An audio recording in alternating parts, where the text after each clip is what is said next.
చేస్తారా మంత్రిని చేయండి.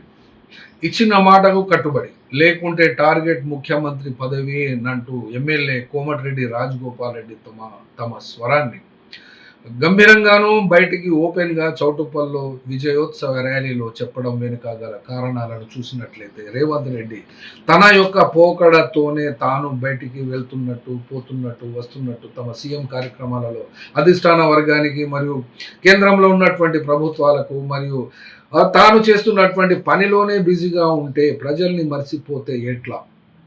అంటే ఇక్కడ సీఎం రేవంత్ రెడ్డికి సంబంధించినవి కనీసానికి ఒక 10 పాయింట్స్ ఉన్నాయి.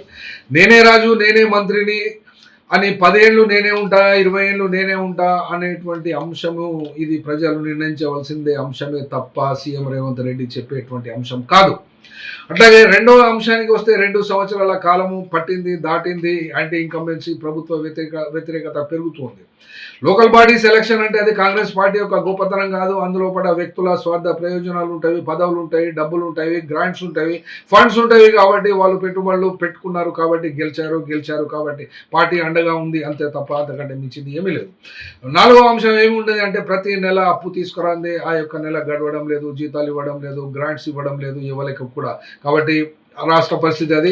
రిటైర్ అయినటువంటి వాళ్లకు కూడా బెనిఫిట్స్ ఇప్పటి వరకు అందలేదు. మరి దీన్ని బట్టి చెప్పాల్సి వస్తే ఇంకా ఎటువంటి పద్దులు కూడా ఏవి ముందుకు కదలడం లేదు. బట్టి విక్రమార్క ఏమి ఆలోచించుకొని గ్రాంట్స్ దేనికి రిలీజ్ చేస్తున్నాడో అది రేవంత్ రెడ్డి ముఖ్యమంత్రికి వారికే తెలియాలి తప్ప వాళ్ళకున్న సంబంధాలు వైమనస్యాలు ఏమిటో కూడా బయట రోజుకు బయటకు వస్తున్నటువంటి పరిస్థితి కనబడుతుంది. బీఆర్ఎస్ పార్టీ మరొక వైపున అనునిత్యం దాడిని ఎదుర్కొంటూ గడపాల్సినటువంటి పరిస్థితే. అట్లాగే బీజేపీ కేంద్రంలో ఉన్నటువంటి పార్టీ తన ప్రయోజనాల కోసం అటు బీఆర్ఎస్ను దువ్వుతుంది, ఇటు కాంగ్రెస్ సీఎంను కూడా దువ్వుతుంది. కాబట్టి ఆ యొక్క ప్రయోజనాన్ని ఏ రకంగా ఉంటుంది అనబడేటువంటి అంశం.